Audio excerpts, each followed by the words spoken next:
Hello student, आप सबका स्वागत है फिर से एक नए वीडियो। तो इस वीडियो में हम बात करने वाले हैं यहाँ पे आपके 10th क्लास के सामाजिक विज्ञान के पेपर के बारे में। जो आपका यहाँ पे सामाजिक विज्ञान का पेपर होने वाला है, तो पूरा का पूरा पेपर सॉल्व कराया जाएगा 10th क्लास के लिए। 10th क्लास के जितने भी स्टूडेंट वो चैनल को लाइक करें, सब्सक्राइब करें, वीडियो को ज़्यादा से ज़्यादा शेयर करें, जिससे वीडियो और भी स्टूडेंट्स को देख सके। तो इस वीडियो के माध्यम से मैं आपको सारे के सारे क्वेश्चन कराने वाला हूँ जो आपके पेपर एकदम आने वाले हैं।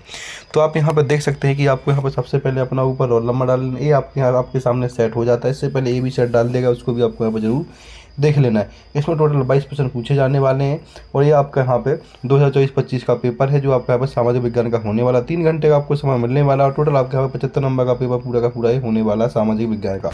तो अगर जिस किसी को 75 में से 75 पूरे नंबर चाहिए तो इस वीडियो को पूरा का पूरा लास्ट तक देखें। और अगर चैनल पर पहली बार चैनल को सब्सक्राइब करें। इससे पहले और भी आपके एग्जाम पेपर वो सारे के सारे पेपर हमने यहाँ पर डाल दिए थे। तो यहाँ पे आपको जो इसके यहाँ पे आपके सामने निर्देश दिए गए इनको निर्देशों को आपको यहाँ पे ध्यान से पढ़ लेना है, जिससे आपको पूरा का पूरा पेपर समझ में आ जाएगा कि पेपर में क्या क्या आपसे यहाँ पे पूछा गया है। तो हम चलते पहले क्वेश्चन की। इसमें पहला क्वेश्चन क्या पूछा गया हम उसकी यहाँ पे बात कर लेते हैं। तो आपके सामने यहाँ पे पहला क्वेश्चन पूछा गया है कि सही विकल्प चुनकर लिखिए। जो टोटल आपके यहाँ पे 6 नंबर के होने वाले हैं, एक क्वेश्चन आपका 1 नंबर का यहाँ पे पूछा जाने वाला है। तो यहाँ पर जो सबसे पहला क्वेश्चन पूछा है कि निम्नलिखित में से कौन सा देश दुनिया की कांग्रेस में शामिल नहीं हुआ। कौन सा देश है जो दुनिया की कांग्रेस में शामिल नहीं हुआ। तो यहाँ पे ऑप्शन आपका डी आ जाएगा, स्विट्जरलैंड इसमें शामिल नहीं हुआ था। तो यहाँ पे आपको स्विट्जरलैंड लगा देना है, ठीक है। इसके बाद हम यहाँ पे बात कर लेते हैं प्रश्न नंबर दूसरे की। प्रश्न नंबर दूसरे पूछा गया कि श्रीलंका की राजधानी क्या है। श्रीलंका की राजधानी क्या है, तो आपकी यहाँ पे आ जाएगी कोलंबो कर देना। आपको यहाँ पे कोलंबो आपके यहाँ पे ऑप्शन ए हो जाएगा। इसके बाद हम बात कर लेते हैं यहाँ पे प्रश्न नंबर तीसरे की। प्रश्न नंबर तीसरे में पूछा गया कि लोकतंत्र के मूल्यांकन के लिहाज से इनमें से कोई एक चीज़ लोकतांत्रिक व्यवस्थाओं के अनुरूप नहीं है, उसे चुनिए। अनुरूप नहीं, अनुरूप बताना, तो इसमें क्या ऑप्शन आ जाएगा वो हम यहाँ पे बताने वाले हैं। तो यहाँ पे आपका ऑप्शन इसका आ जाएगा बहुसंख्यकों का शासन। तो ऑप्शन सी आपको यहाँ पे टिक कर देना है। इसके बाद हम यहाँ पर नेक्स्ट क्वेश्चन की बात कर लेते हैं। नेक्स्ट क्वेश्चन आपसे पूछा गया है कि अब भारत में इनमें से किस राज्य में 90% ग्रामीण लोग राशन की दुकानों का प्रयोग करते हैं। कौन सा राज्य आपका यहाँ पे आ जाएगा, तो यहाँ पे आपका आ जाएगा तमिलनाडु के लोग करते हैं, ठीक है। इसके बाद हम यहाँ पे बात कर लेते हैं नेक्स्ट क्वेश्चन की।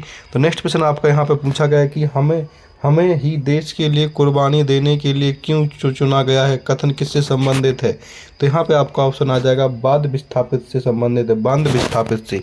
तो यहाँ पे आपको ऑप्शन ए लगा दें। इसके बाद नेक्स्ट क्वेश्चन आपका आ जाता है गिरगिट से तात्पर्य क्या था। गिरमिट क्या होता है। गिरमिट आपका यहाँ पे आ जाएगा अब आपका यहाँ पे आ जाएगा सामंत। तो सामंत से आपका इसमें एग्रीमेंट होता है, जिसका तात्पर्य होता है। तो इस तरह से आपके सही विकल्प पूरे के पूरे हो गए। इनको आपको यहाँ पे अच्छे से याद कर लेना है। अब हम यहाँ पर नेक्स्ट क्वेश्चन की बात कर लेते हैं। नेक्स्ट क्वेश्चन आपका यहाँ पे पूछा गया कि रिक्त स्थानों की पूर्ति कीजिए। जो टोटल आपके यहाँ पर 6 नंबर के होने वाले हैं। 6 के 6 प्रश्नों के आंसर मैं यहाँ पे बताने वाला हूँ। बस वीडियो को आपको पूरा का पूरा लास्ट तक यहाँ पे देखते रहना है। यहाँ पर जो सबसे पहला प्रश्न पूछा गया कि God save our noble king dash का राष्ट्रगान है। God save our noble king dash का राष्ट्रगान किसका है, ब्रिटेन का राष्ट्रगान है। तो यहाँ पे पहले में ब्रिटेन भर देना। दूसरा पूछा गया कि प्राथमिक द्वितीयक और तृतीयक क्षेत्रों की गतिविधियाँ डैश हैं, क्या है, आर्थिक कर देना आपको यहाँ पे। इसके प्रश्न नंबर 11 में पूछा गया कि भारत में डैश पर आधारित सामाजिक विभाजन है, किस पर विभाजन है, तो यहाँ पे जाति पर विभाजन है। तो यहाँ पे जाति भर देना तीसरे में, ठीक है। इसके बाद हम वहाँ पे बात कर लेते हैं प्रश्न नंबर चौथे की कि एल्यूमिनियम का कच्चा माल डैश है। जो एल्यूमिनियम का कच्चा माल होता है वो डैश क्या है, तो यहाँ पे आपका आ जाएगा रॉक्साइड। क्या आ जाएगा यहाँ पर, रॉक्साइड आपका यहाँ पे आपको नहीं बॉक्साइड आपको यहाँ पे भर देना है। तो चौथे में क्या भर देना, बॉक्साइड आपको यहाँ पे भर देना। प्रश्न नंबर 5 पूछा गया कि भौगोलिक रूप से बेल्जियम की तुलना भारतीय राज्य डैश से की गई है। भौगोलिक रूप से बेल्जियम की तुलना कौन से राज्य से की गई, तो आपका यहाँ पे आ जाएगा हरियाणा राज्य से की गई है, ठीक है। इसके बाद प्रश्न नंबर 6 पूछा गया कि लोकतंत्र का मतलब क्या है। लोकतंत्र का मतलब डैश का शासन है, किसका शासन है, बहुतों का शासन है। तो यहाँ पे आपको लिख देना है कि बहुतों का शासन है। तो इस तरह से आपको ये पूरे के पूरे रिक्त स्थान आपको भर लेने, जो कि पेपर की दृष्टि से बहुत ही इंपॉर्टेंट होने वाले हैं। अब हम यहाँ पे बात कर लेते हैं नेक्स्ट क्वेश्चन की। तो नेक्स्ट क्वेश्चन आपका यहाँ पे पूछा गया कि सही जोड़ी मिलाकर लिखिए। जो टोटल आपके यहाँ पे 6 नंबर की होने वाली, तो 6 की 6 जोड़ी आपको यहाँ पे मैं मिला देने वाला। पूरा का पूरा आपको वीडियो लास्ट तक देखते रहना है। तो पहला ऑप्शन पूछा है कि विश्व का सबसे बड़ा उद्योग कौन सा है, तो आपका यहाँ पे आ जाएगा कपड़ा उद्योग विश्व का सबसे बड़ा उद्योग है। इसके बाद बेंगलुरु आपका यहाँ पे आ जाएगा सॉफ्टवेयर पार्क है, बेंगलुरु में क्या है, सॉफ्टवेयर पार्क है। इसके बाद गोलमेज सम्मेलन, ये आपका यहाँ पर लंदन में हुआ था, गोलमेज सम्मेलन लंदन में कर देना है। मानव विकास रिपोर्ट, तो ये यूएनडीपी कहता जाए, तो यहाँ पे यूएनडीपी कह देना आपको। इसके बाद वाणिज्य आपका यहाँ पे आ जाएगा राज्य सूची आ जाएगा। और इसके बाद प्राकृतिक पतन आपका यहाँ पे मुंबई आ जाएगा। तो इस तरह से आपको पूरी की पूरी मैचिंग मिला लेनी है, जो आपकी पेपर की दृष्टि से बहुत ही इंपॉर्टेंट होने वाली है। तो हम नेक्स्ट क्वेश्चन की ओर चल देते हैं। नेक्स्ट क्वेश्चन क्या पूछेगा उसकी हम यहाँ पे बात कर लेते हैं। तो आपका यहाँ पर नेक्स्ट क्वेश्चन पूछा गया कि क्वेश्चन नंबर 4 में पूछा गया कि एक शब्द वाक्य में उत्तर लिखे, जो टोटल 6 नंबर के आपके होने वाले। 6 के 6 क्वेश्चन में यहाँ पर सॉल्व करने वाले, वीडियो को आपको पूरा का पूरा यहाँ पर लास्ट तक देखते रहना है। तो पहला ऑप्शन पूछा गया कि महात्मा गांधी ने अपना आध्यात्मिक उत्तराधिकारी किसे घोषित किया था। महात्मा गांधी ने अपना आध्यात्मिक उत्तराधिकारी किसे घोषित किया था, तो आपको यहाँ पे आ जाएगा पंडित जवाहरलाल नेहरू को घोषित किया था।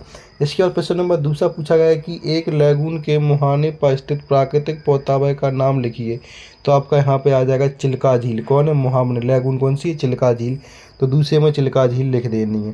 प्रश्न नंबर तीसरा पूछा है कि धर्म और राजनीति को अलग नहीं किया जा सकता, किसका कथन था, गांधी जी का कथन था तीसरे में। चौथा पूछा है कि विमुद्रीकरण किसे कहते हैं, इसकी परिभाषा थोड़ी लंबी, इसका आंसर आपको पीडीएफ में मिल जाएगा टेलीग्राम चैनल। अगर टेलीग्राम चैनल ज्वाइन करना है तो इसका लिंक आपको इसके वीडियो के नीचे मिल जाएगा, तो वहाँ से टेलीग्राम ज्वाइन कर लीजिए, वहाँ पे आपको इसका पीडीएफ भी मिल जाएगा। अब हम बात कर लेते हैं प्रश्न नंबर 5 की कि न्यू कैसल से ट्रांसवाल की ओर बढ़ रहे जुलूस का नेतृत्व किसने किया था, तो आपका यहाँ पे आ जाएगा महात्मा गांधी ने किया था। इसके बाद प्रश्न नंबर 6, भारत की पहली रेल मुंबई ठाणे के बीच चली, इसने कितनी दूरी तय की थी, 34 किलोमीटर दूरी तय की थी। इस तरह से आपके प्रश्न नंबर पूरे के सारे आंसर हो जाते हैं। इनका स्क्रीनशॉट लेके आपको इनको यहाँ पर अच्छे से याद कर लेना है। अब हम यहाँ पे हम नेक्स्ट क्वेश्चन की बात कर लेते हैं। तो नेक्स्ट क्वेश्चन आपको यहाँ पे पूछा गया है कि सत्य असत्य लिखिए, जो टोटल आपके यहाँ पे 6 नंबर के होने वाले हैं। तो 6 के 6 सत्य असत्य में आपको यहाँ पे बताने वाले, विथ आंसर के साथ वीडियो में आपको यहाँ पे बना रहना है। तो पहला ऑप्शन पूछा गया कि वेतन की अपेक्षा जमीन और पालतू पशुओं पर निर्भरता वाला महाद्वीप अमेरिका था, सही है गलत, ये आपका यहाँ पर असत्य हो जाएगा। ठीक है, पहला वाला क्या हो जाएगा, पहला वाला आपका यहाँ पे असत्य हो जाएगा। ठीक है, इसके प्रश्न नंबर दूसरा पूछा गया है कि वन संरक्षण एवं प्रबंध की दृष्टि से वनों को 3 भागों में वर्गीकृत किया गया, ये आपका यहाँ पर सत्य हो जाएगा। इसके बाद प्रश्न नंबर तीसरा, स्पिनिंग जेनी मशीन को इंग्लैंड की महिला बहुत पसंद करती थी, ये आपका यहाँ पर गलत हो जाएगा, तो असत्य हो जाएगा। प्रश्न नंबर 4 पूछा है कि लोकतांत्रिक शासन व्यवस्था वाले देशों की विकास दर सबसे अधिक है, ये आपका यहाँ पर सत्य हो जाएगा। प्रश्न नंबर 5 पूछा गया कि काम का अधिकार और मनरेगा अलग अलग हैं, ये आपका एकदम सत्य हो जाएगा। प्रश्न नंबर आपका 6, आयत पर कर व्यापार अवरोध का एक उदाहरण है, ये भी आपका यहाँ पे सत्य हो जाएगा। तो इस तरह से आपको यहाँ पर सत्य कर लेने, जबकि पेपर की दृष्टि से बहुत ही इंपॉर्टेंट होने वाले हैं। इसके बाद हम बात करने वाले हम नेक्स्ट प्रश्नों की, जो अब आपके यहाँ से प्रश्न स्टार्ट होने वाले हैं। इनमें आपसे 2 प्रश्न पूछे जाएंगे, 2 में से कोई प्रश्न करना और एक प्रश्न आपका यहाँ पर 2 नंबर का होने वाला है। तो प्रश्न नंबर 6 पूछा गया कि संसाधन किसे कहते हैं, इसके बारे में बताइए। यहाँ पे आपको मानव निर्मित संसाधनों के 4 उदाहरण बता देने हैं, जिनमें से कोई एक कर लेना, 2 नंबर आपको मिल जाएंगे।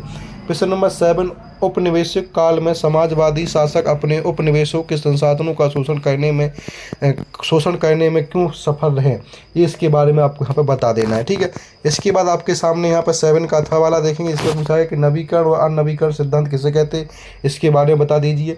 प्रश्न नंबर आपसे यहाँ पे पूछा गया 8वां, भूमंडलीकरण या वैश्वीकरण से क्या तात्पर्य, इसके बारे में। या फिर अथवा में रेशम मार्ग क्यों महत्वपूर्ण था, इसके बारे में। दोनों को एक का आंसर बता देना, आपको 2 नंबर पूरे के पूरे यहाँ पे पक्के हो जाते हैं। इसके बाद प्रश्न नंबर 9 की बात कर लेते हैं। प्रश्न नंबर 9 में पूछा गया कि औद्योगिकरण के शुरुआती दौर में व्यापारी मशीनों से दूर ही रहना पसंद करते थे, क्यों, इसके बारे में बताइए। या फिर अथवा पूछा गया कि महिलाओं ने स्पिनिंग जेनी का विरोध क्यों किया था, इसके बारे में आपको यहाँ पे बता देना। इसके प्रश्न नंबर 10, एक कृषि आधार उद्योग तथा एक खनिज आधार उद्योग का नाम लिखिए, इसमें से कोई एक प्रश्न कर लेना, आपके 2 नंबर पूरे के पूरे यहाँ पे हो जाएंगे। इसके बाद हम बात कर लेते हैं प्रश्न नंबर 11 की, इसमें पूछा गया कि क्या आप मानते हैं कि आर्थिक गतिविधियों को प्राथमिक, द्वितीयक व तृतीयक क्षेत्र में विभाजन की उपयुक्तता है, इसके बारे में बता दीजिए। अथवा में भारतीय अर्थव्यवस्था के विकास को तृतीय क्षेत्र में कोई महत्वपूर्ण भूमिका बताइए। तो इस तरह से आपको ये पूरे के पूरे प्रश्न कर लेना, आपको 2 नंबर यहाँ पे पूरे के पूरे मिलने वाले हैं। इसके प्रश्न नंबर हम यहाँ पे 12 की बात कर लेते हैं कि विदेशी व्यापार और विदेशी निवेश में कोई 2 अंतर लिखिए। या फिर अथवा में वैश्वीकरण के कोई 2 दुष्परिणाम लिखिए। इसके प्रश्न नंबर 13 पूछा गया रेल परिवहन का महत्व बताइए। अथवा वाला पूछा गया कि अंतर्राष्ट्रीय व्यापार कैसे कहते हैं। इन दोनों में से एक प्रश्न कर लेना, आपके 2 नंबर पूरे के पूरे यहाँ पे पक्के हो जाते हैं, तो इनको आपको यहाँ पर ध्यान से देख लेना, ठीक है। इसके बाद प्रश्न नंबर 14 की बात कर लेते हैं। प्रश्न नंबर 14 में पूछा गया कि भारतीय किसान अपने बेटों को किसान क्यों नहीं बनाना चाहते, इसके बारे में लिखिए। या फिर अथवा में रबी और खरीफ की फसलों में कोई 2 अंतर लिखिए। आपके 2 नंबर यहाँ पर पूरे के पूरे पक्के हो जाते हैं। इसके बाद हम बात कर लेते हैं प्रश्न नंबर 15 की कि पवन हंस क्या इसके कार्य लिखिए। या फिर अथवा में भारत सरकार द्वारा घोषित 2 राष्ट्रीय जलमार्गों के नाम लिखिए। इनमें से कोई 2 कर लेना, आपके 2 नंबर पूरे के पूरे यहाँ पर हो जाते हैं। इसके बाद हम बात कर लेते हैं यहाँ पे प्रश्न नंबर 16 की पूछा गया कि मौखिक सांस्कृतिक मुद्दे संस्कृति में दाखिल हुई स्पष्ट कीजिए। अथवा में मॉडर्न संस्कृति ने फ्रांस की क्रांति के लिए अनुकूल परिस्थितियाँ रची, इसको स्पष्ट कीजिए। इनमें से कोई कर लेना, आपके 2 नंबर पक्के हो जाएंगे। प्रश्न नंबर 17 में मॉडर्न के संदर्भ में महात्मा गांधी के क्या विचार थे, इसके बारे में बता दीजिए आप यहाँ पे। इसके प्रश्न नंबर 18 की बात कर लेते। प्रश्न नंबर 18 पूछा गया कि परिस्थिति तंत्र क्या है, वन परिस्थिति तंत्र की उपयोगिता को समझाइए। या फिर भारत में वन संरक्षण के कोई 3 उपाय लिखिए, जो आपका यहाँ पर 3 नंबर का प्रश्न होने वाला है। इसके प्रश्न नंबर 19 में भारत एक संघीय व्यवस्था वाला देश है, इस तथ्य को साबित करने वाले मुख्य 3 बिंदुओं के बारे में आपको यहाँ पर बता देना है।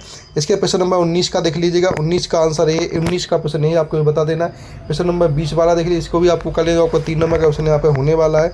इसके बाद 20 का अथवा वाला देखेंगे। पूछा गया था कि मुद्दा के प्रयोग से वस्तु के मिलने में सहूलियत आई, इसको समझाइए। इसके बाद प्रश्न नंबर 21 में पूछा गया असहयोग आंदोलन में चोरी चोरा की घटना का क्या महत्व है, जो आपका यहाँ पर 4 नंबर का प्रश्न होने वाला। अथवा वाला प्रश्न भी आपको यहाँ पर ध्यान से कर लेना, जो आपकी पेपर की दृष्टि से एकदम बहुत ही इंपॉर्टेंट होने वाला है। इसके बाद प्रश्न नंबर 22 की बात कर लेते हैं। प्रश्न नंबर 22 से पूछा गया कि लोकतंत्र में राजनीतिक दलों की आवश्यकता को समझाइए। या फिर लोकतंत्र में राजनीतिक दलों की विभिन्न भूमिकाओं की चर्चा कीजिए।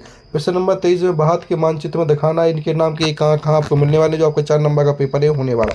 तो इस तरह से आपको पूरे के पूरे 23 के 23 प्रश्न कर लेना, आपकी पेपर की दृष्टि से बहुत ही इंपॉर्टेंट है। ऐसे ही इंपॉर्टेंट पेपरों के लिए चैनल को सब्सक्राइब कर वीडियो को जाना से सकें। इसका PDF और आंसर आपको टेलीग्राम जरूर मिल जाएंगे, जिसको आपको यहाँ पर ज्वाइन कर लेना है। धन्यवाद।